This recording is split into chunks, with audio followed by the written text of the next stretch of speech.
If you are listening to this right now, chances are you have a device sitting like right within arm's reach. Or probably literally in your hand. Yeah, exactly.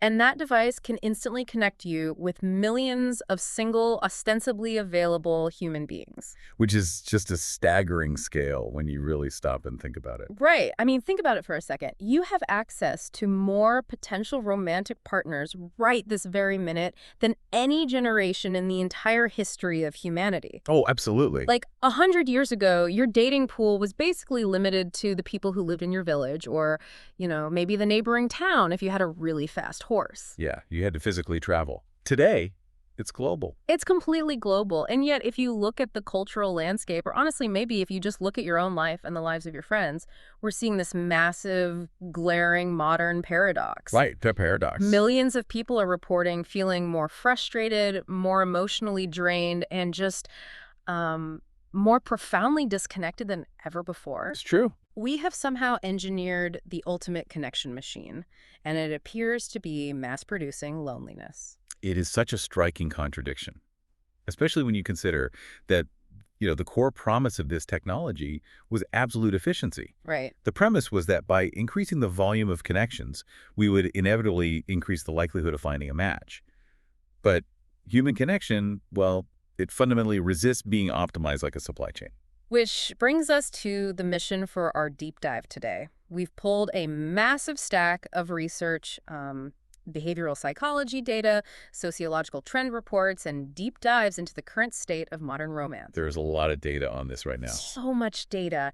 And we are going to unpack the mechanics of exactly why digital dating is causing so much absolute exhaustion. Yeah, the burnout is real. It is, but we aren't just going to wallow in the problem. We are also exploring this fascinating counter movement that the data shows is happening right now. Which is the pivot toward intentional dating. Exactly. We're seeing this aggressive pivot and even a spiritually inspired trend involving a service called Tina Aldea Psychic Artist, which is absolutely fascinating. It really highlights a breaking point, I think. People are going to, extraordinary lengths to find an alternative. Right, because the current digital dating ecosystem is basically fundamentally failing them. Exactly. And this matters to you, whether you are currently navigating this incredibly murky dating pool yourself, or, whether you've sat on a couch at 11 p.m. watching a friend just stare blankly at their phone in despair. We've all seen that. Or even if you just want to understand how technology is actively rewiring the way human beings perceive one another. Yeah, it affects everyone. It really does. By the end of this deep dive, you will look at every digital interaction through a completely different lens. Okay, let's unpack this. Let's do it. To really grasp the sudden, intense push towards spiritual and intentional dating, we first have to look under the hood at the mechanical failure of the system we are currently using. And, the term mechanical failure is very appropriate here because dating apps are not neutral platforms. Right, they're built for a reason. Exactly. They're built on very specific, deliberate mechanics designed by behavioral engineers. They operate on a foundational set of principles, like keeping the user engaged, encouraging continuous swiping. Rewarding those split-second visual decisions. Right, and maximizing the total time spent inside the application. Basically, they're designed to gamify human interaction. So they're essentially slot machines, right? Pretty much, yeah. You pull the lever or, you swipe the screen, and occasionally you get a flashing light and a dopamine hit that says, it's a match. The slot machine comparison covers the user interface perfectly.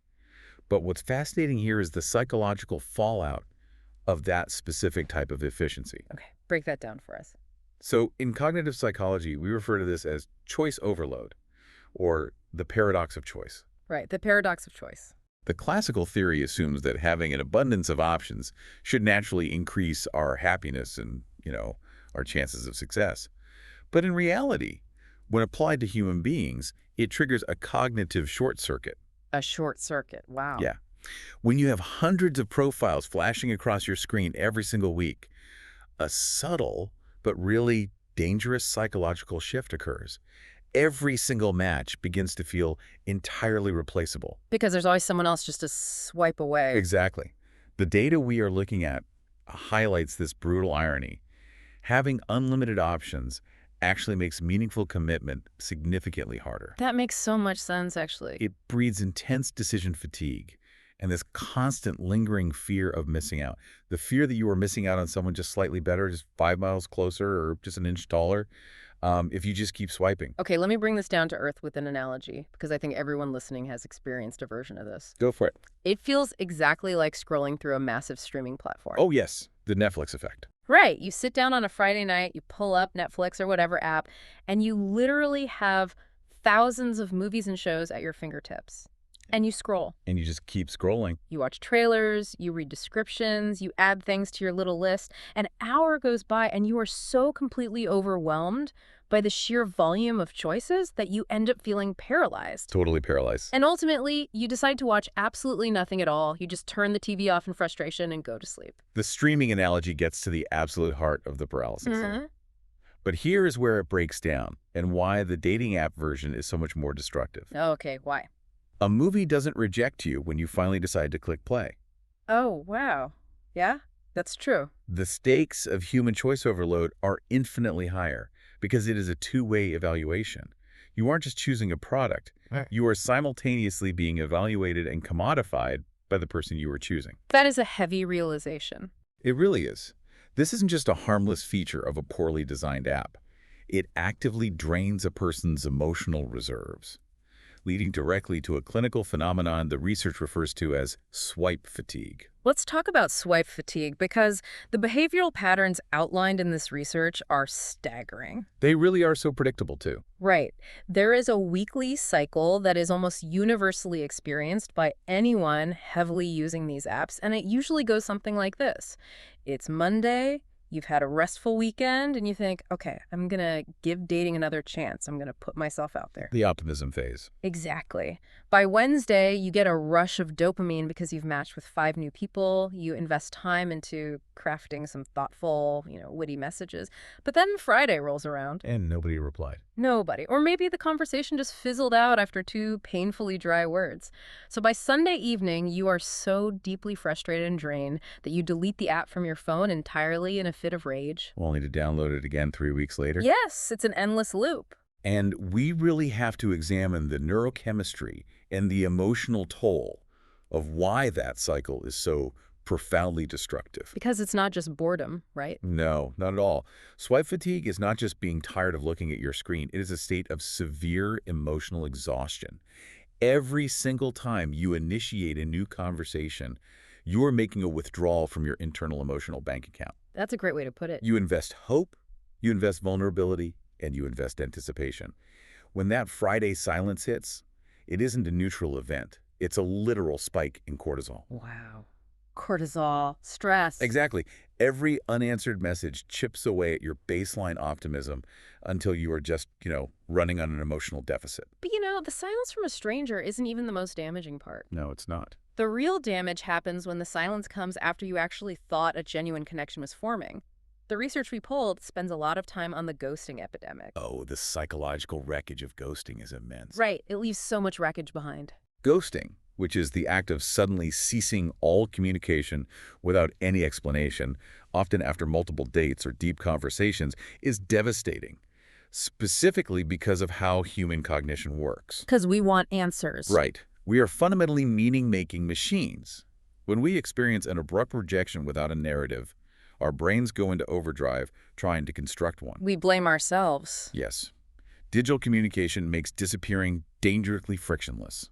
One tap on a screen, unmatch, block, delete, and a human being just vanishes. It's too easy. It is. And the lack of closure forces the person left behind into a spiral of agonizing internal interrogation. Like, did I say something wrong? Was my laugh annoying? Were they ever actually interested? Or was I just a placeholder? Here's where it gets really interesting, though. Because of that constant looming fear of being ghosted, and because of this rapid-fire, low-investment evaluation process, we are seeing a complete breakdown of human authenticity. Oh, totally. The authenticity is gone. Think about the sheer absurdity of the system we've accepted as normal. We are trying to compress real, nuanced, deep human compatibility, things like your core values, your emotional maturity, how you handle conflict, into a 150-word profile. And 3 carefully curated, well-lit photos. Exactly. It's like writing a resume for a job that doesn't actually exist. The compression of identity is exactly the issue. Those essential qualities of partnership, They just do not fit into a localized text box. They don't. And the behavioral consequence is that singles stop presenting their authentic selves entirely. They completely stop. They start optimizing themselves instead of expressing themselves. You realize that your internal monologue has become nothing but a series of A/B tests for your own personality. Right, like you're running a marketing campaign. Yes. You start asking yourself, like, does the picture with the dog yield a higher match rate than the picture at the beach? Which opening one-liner has the highest conversion metric? It's exhausting. I read a quote in one of these sociological studies that just hit me like a ton of bricks. It said, dating slowly becomes marketing. Love becomes performance. That is the ultimate cost of a system built on constant, rapid evaluation. Imagine having to introduce yourself to a new stranger 100 times a month, Just the thought of it is tiring. explaining your hobbies, justifying your life choices, sharing your vulnerabilities, starting over and over from scratch. Eventually, the sheer repetition strips away the humanity of the interaction. You become a product. You cease being a person seeking a partner and become a salesperson pitching a product. It is an emotionally bankrupt system. And you cannot live in a state of emotional bankruptcy forever. Eventually, something has to snap. It always does. And that snapping point is the causality behind this massive behavioral shift we are seeing right now. People are just walking away from the swipe economy entirely, They're opting out. completely throwing out the playbook. Which brings us to a movement that sociologists and trend forecasters are calling intentional dating. Intentional dating is a fascinating psychological pivot. It is an aggressive rejection of the volume-based approach. Quality over quantity. Exactly. The philosophy here is that quality must completely replace quantity. People are stepping off the algorithmic treadmill. They are slowing their pace, taking the time to deeply audit their own attachment styles and relationship goals. Doing the inner work. Right. And they are choosing to trust their human intuition over a localized GPS server. But this raises a major flag for me. If you are entirely rejecting the apps and the algorithms, how do you actually measure or find a real connection? What replaces the tech? This raises an important question, and it's the exact question millions of singles are currently wrestling with. I bet. The fascinating answer emerging from the cultural data is that spirituality is rushing in to fill the voids left by technology. Spirituality. Yes, but I don't necessarily mean organized institutional religion. I mean spirituality as a framework for making meaning out of chaos. Okay, that makes sense. Singles are turning heavily toward mindfulness practices, meditation, manifestation, and a heightened awareness of personal energy. They are reframing relationships as something profoundly deeper than just a geographical coincidence orchestrated by a server farm in Silicon Valley. It's a complete paradigm shift. There's a subtle but massive difference in the internal dialogue of an intentional dater that the research points out. That's the shift. Well, instead of waking up, opening an app, and asking, who should I swipe on today? Who is out there to entertain me? These individuals are looking inward. Okay. They're asking, what kind of relationship am I actually becoming ready for? Am I doing the work to be a good partner? It is a radical shift from seeking external validation to focusing on internal preparation. That's a shift. Regardless of whether someone fully adopts esoteric spiritual beliefs, this shift highlights a growing, desperate societal desire for deeper emotional resonance in an increasingly digitized, sterile world. And this craving for deeper meaning has sparked a massive resurgence of curiosity around a very ancient, very unscientific concept. The idea of soulmates. Yes, soulmates. The belief that maybe relationships aren't just a randomized numbers game. To illustrate how mainstream this is becoming, the trend reports highlight a very specific, wildly viral service right now called Tina Aldea Psychic Artist. The cultural traction of this specific service is a perfect case study in how actively people are searching for an antidote to the algorithm. Right. I want to break down exactly what this is because my initial reaction was high skepticism, to be honest. Understandably so. Instead of an algorithm matching you based on your stated preference for, say, tall brunettes who like hiking, this service completely flips the script. It relies on intuitive readings combined with artistic interpretation. Okay, interesting. Essentially, Tina Aldea uses psychic intuition to create a personalized sketch of a client's future soulmate. It is a drawing meant to represent the energy and the possible physical appearance of the person you are destined to be with. Now, let me play devil's advocate here. My immediate cynical reaction to reading this is, isn't this just a clever gimmick to sell drawings to lonely, burnt-out people? Like, how is a sketch actually solving the systemic rot of modern dating? It's a fair critique, And from a purely clinical standpoint, it's easy to dismiss. But if we look at the psychological mechanism at play here, it is incredibly revealing. Okay, what's the mechanism? The value of this service isn't about the literal expectation of a guaranteed psychic prediction. The vast majority of people purchasing these sketches are not, sitting by their front door waiting for the exact face in the drawing to arrive with flowers. Right. They aren't taking it completely literally. No. The true function of this trend is about combating the deep-seated loss of hope that defines dating burnout. Explain the mechanics of that, because usually when we say burnout, we just mean we are tired of going on bad coffee dates. You're saying it's deeper than that. Much deeper. The clinical psychologists cited in these reports emphasize that severe dating burnout fundamentally alters your perception of reality. Your perception of reality. Yes. Hope is not just a feel-good emotion. It is an active, vital cognitive ingredient in human connection.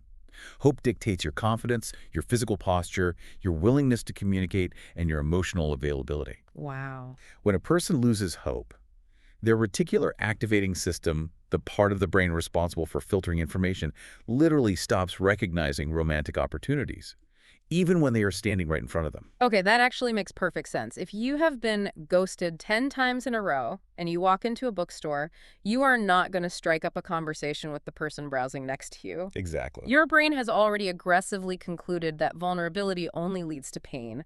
You are wearing emotional armor. Precisely. You become emotionally impenetrable. Interventions that force a reset toward optimism, whether that takes the form of traditional cognitive behavioral therapy, journaling, or spiritually inspired, symbolic services like a psychic sketch, they serve a crucial psychological function. They break through the armor. They do.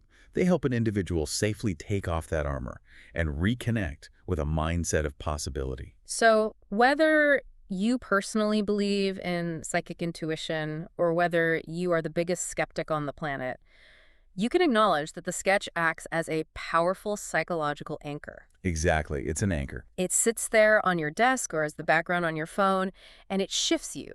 It moves you from a state of being defeated, closed off, and cynical back into a state of receptivity. It opens you up. It serves as a tangible daily reminder to keep your eyes open and remain vulnerable to messy, unscripted connections in the real world, instead of just staring at a glowing screen feeling like you are fundamentally unlovable. If we connect this to the bigger picture, it is vital that we don't swing the pendulum too far in the other direction.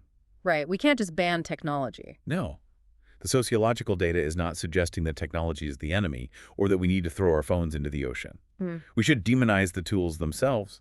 The statistical reality is that millions of highly successful, deeply fulfilling, long-lasting relationships begin online every single day. The danger, the real psychological trap, is when technology becomes the only tool you are willing to use. Right. You cannot outsource the heavy lifting of your entire romantic and emotional life to a tech company in California. Exactly. A sustainable, healthy strategy requires a holistic integration. It means intentionally taking the pressure off the application. Balancing it out. Yes. It means actively placing yourself in physical environments where you can meet people organically engaging in hobbies you genuinely care about, participating in your community, and actively working on your in-person communication skills. Using the apps as just one option. Right. Utilizing dating apps deliberately as one small instrument in a much larger toolkit, rather than a slot machine you pull compulsively while waiting in line for coffee. I really want to drive this point home for you listening right now. The profound reality emerging from all of this behavioral data is that lasting, resilient relationships almost never begin with flawless, perfectly optimized photos. They really don't. You do not build a life with a clever bio. Real human relationships grow through the messy building blocks of trust. They grow through shared experiences, emotional safety, mutual respect, and the terrifying act of vulnerability. The things algorithms miss. Exactly. Those are complex, highly dynamic human metrics that a server simply cannot measure. An algorithm cannot quantify emotional safety. It is technologically impossible. Those profound qualities can only develop over time. They are forged through interpersonal friction and resolution, through awkward shared silences, and through spontaneous laughter. Through real life. Yes, they require the one resource that efficiency-driven apps are explicitly designed to eliminate: time. So I want to ask you, the listener, a very direct question. Think about your own habits. How often do you allow a sudden ghosting by a stranger or lack of matches on a Tuesday afternoon to dictate your internal sense of self-worth? That's a crucial question to ask. How often do you stare at an empty digital inbox and allow your brain to conclude, I must not be enough? The overarching screaming message from all of these sources is a plea to fundamentally refuse to let an engagement-driven algorithm define your human value. Reclaiming your self-worth from the interface is the absolute core of intentional dating. It requires a deep understanding of your own values and your own intrinsic worth, completely independent of your digital performance metrics or match conversion rates. Let's summarize the incredibly complex journey we've just unpacked. There is no denying that dating apps completely revolutionize the mechanics of how we meet people. They change the world. They brilliantly solved the geographical, logistical problem of locating other single humans, but they completely, spectacularly failed to solve the timeless, fundamentally human challenge of actually building and sustaining relationships. And this massive cultural shift we are tracking today, the migration away from swipe fatigue, the rejection of marketing oneself as a product, and the pivot toward mindfulness, deep intention, and spiritually inspired services like Tina Aldea Psychic Artist, it proves one undeniable thing. What's that? Human beings are absolutely desperate for authentic, hopeful, deeply resonant connections. We are starving for it on a societal level. Yeah. And we are collectively waking up to the realization that the highly optimized, fast food version of romance is failing to provide the emotional nutrition we require to thrive. So what does this all mean? The final overarching lesson distilled from all these psychological insights and behavioral trend reports is profound in its simplicity. It really is. Finding love in the modern world isn't always about optimizing your profile to see a higher volume of faces. Sometimes the most critical step in the entire process is turning the screen off so you can see yourself, your core values, and your own path forward more clearly. And to build on that synthesis, Yeah. I want to leave you with one final, slightly provocative thought to mull over as you go about your week. I love this part. We spent a lot of time today discussing how these digital platforms actively train our brains to make ruthless, split-second judgments based on 150-word profiles and perfectly lit photos. Right. If we are constantly daily wiring our neural pathways to evaluate human beings that rapidly and that superficially, are we inadvertently training ourselves to instantly reject the exact people who, if we had just taken the time to meet them slowly in the messy, unoptimizable real world, might have actually been our perfect match? Wow. That is a heavy thought to sit with. It is. If you look back at the glaring paradox we started with, having millions of options at our fingertips, but feeling more profoundly disconnected than ever before, maybe that is the exact mechanism why. It's very possible. We have gained access to a whole world of choices, but we have entirely lost the patience and the grace required to actually make a connection. Thank you so much for joining us on this deep dive into the modern dating landscape. Take a breath, look up from your screen, and stay curious.